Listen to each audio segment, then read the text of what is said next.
Do you know about disinterested contemplation?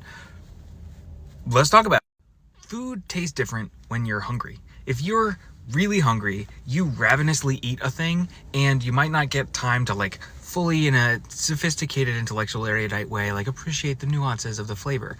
But on the flip side, you might also enjoy it more because you're hungry and it's more satisfying.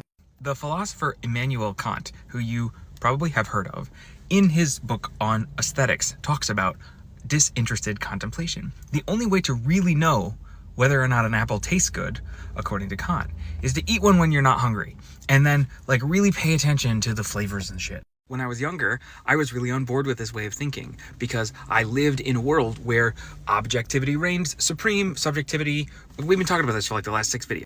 I guess I shouldn't gloss over it. In the last videos, we've been talking about how often the people who are claiming that you need a more objective perspective are in fact just trying to hide the fact that they live in a subjective, privileged position of perception. And so they're saying, oh, be more objective.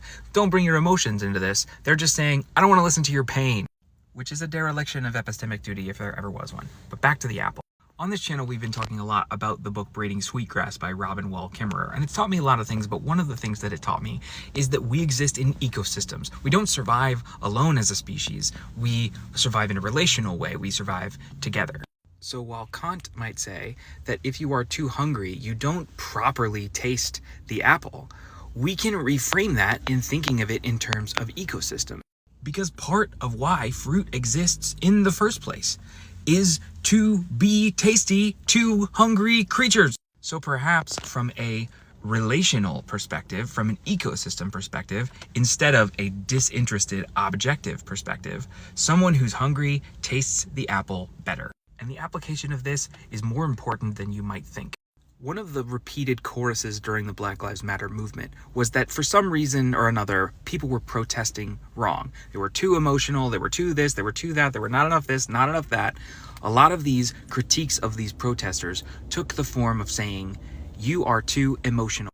My friend and colleague Laura Danger talks about this a lot in regard to gender relationships, because often men criticize women as being too emotional. Where Kant says, if you're too hungry, you can't taste the apple, men say, if you're too emotional, you must be wrong about the thing that you're criticizing me for. In case it's not clear, this is incorrect.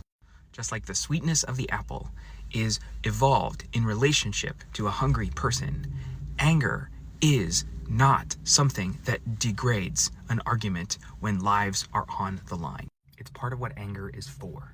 And we shouldn't contemplate other people's anger with disinterested objectivity, but empathy instead.